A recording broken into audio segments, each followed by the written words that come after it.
నెల్లూరు నగరంలోని press club నందు ఈరోజు ఉదయం ఆంధ్రప్రదేశ్ రాష్ట్ర నూర్ భాషా దూదేకుల బీసీ ముస్లిం సంక్షేమ సంఘం ఆధ్వర్యంలో విలేకరుల సమావేశం నిర్వహించారు. దీని ముఖ్య ఉద్దేశం ఆంధ్రప్రదేశ్ ప్రభుత్వం శాసన సభ్యుల కోటాలో శాసనమండలి సభ్యులు ఎన్నికల జరుగుతున్న సందర్భంలో నూర్ భాషా సోదరులకు శాసనమండలి సభ్యులుగా అవకాశం కల్పించాలని కోరుకుంటూ ఈ కార్యక్రమాన్ని తమ సంక్షేమ సంఘం సభ్యులతో కలిసి కొనసాగించారు.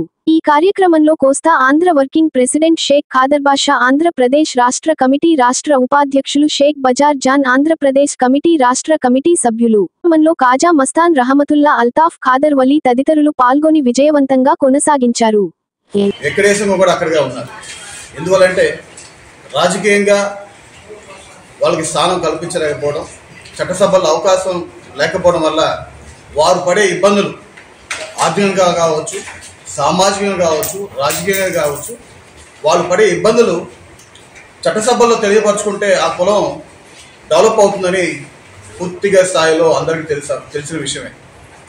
ఏ కులం అయితే చట్టసభల్లో ప్రాతినిధ్యం వహించదో ఆ కులం కనుమరుగైపోతుందని చెప్పేసి నానుడి మనకు ఎంతో తెలిసిన విషయమే. ఈసారి వచ్చిన అవకాశం స్వతంత్రం వచ్చిన అన్ని సంవత్సరాల నుంచి కూడా కొంతమంది ఒక్కొక్క పార్టీకి వాళ్ళు విచ్ఛిన్నమైన నూరు భాషలు మాత్రమే 90కి 95% పార్టీ తెలుగుదేశం పార్టీకి పూర్తిగా సుపరిచితులుగా తెలుగుదేశం పార్టీకి సపోర్ట్గానే ఆరోపించి ఇవాళ నిలిచారు.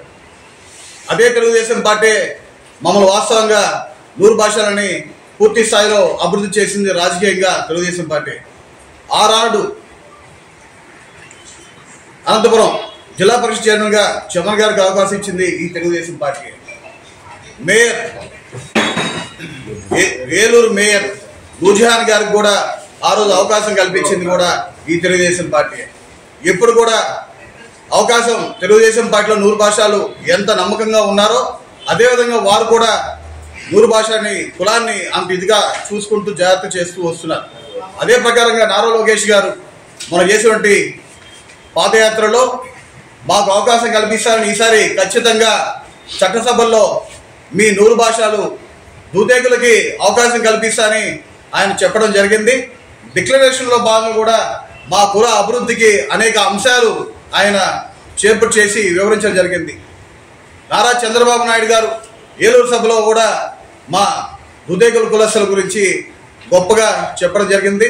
అదేవిధంగా జనసేన పవన్ కళ్యాణ్ గారు కూడా నూరు భాషలు చాలా వెనకబడ్డారు, వీళ్ళని ఈసారి చట్టసభలో అవకాశం కల్పిస్తారని వారు కూడా మా కులాన్ని ఉద్దేశించి ఆ రోజు మాట్లాడడం జరిగింది. మేము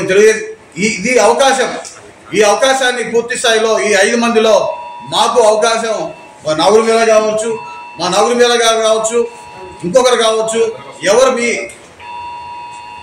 విద్యుత్తులో ఉన్నారో వాళ్ళందరికీ మీరు అవకాశం కల్పించాలని హృదయపూర్వకంగా ప్రాధాన్యపడుతున్నాం. నేను నగర నూరు భాష సంఘం అధ్యక్షుడిని మరియు రాష్ట్ర ఆర్గనైజింగ్ సెక్రటరీని. నేను ఈ పత్రికా విలేకరుల సమావేశంలో ముఖ్యంగా తెలియజేదేమంటే, మేము దాదాపు 18 లక్షల మంది మీ రాష్ట్రంలో ఉన్నాము. మాకు ఇప్పటికీ 2-3 సార్లు ఇస్తామని చెప్పి మా నోటికాడికి వచ్చినట్టుగా తీసినట్టుగా చాలాసార్లు జరిగింది. కాబట్టి ఈ దఫా అయినా సరే నారా చంద్రబాబు నాయుడు గారిని కానీ లోకేష్ గారిని కానీ మేము ఈ మీడియా ద్వారా అడగడం ఏమంటే, దయవుంచి మేము మా కులం ఎప్పటికి కూడా నూరు భాషలంటే తెలుగుదేశానికి పట్టిన కొమ్మలాగా మేము పనిచేస్తున్నాము. మేము పార్టీ ఆవిర్భావం నుంచి పనిచేస్తున్నాము. కావున మా నాయకుడైన నాగుల మేరా గారికి ఎమ్మెల్సీ పదవి కేటాయించవలసిందిగా తెలియజేస్తున్నాను.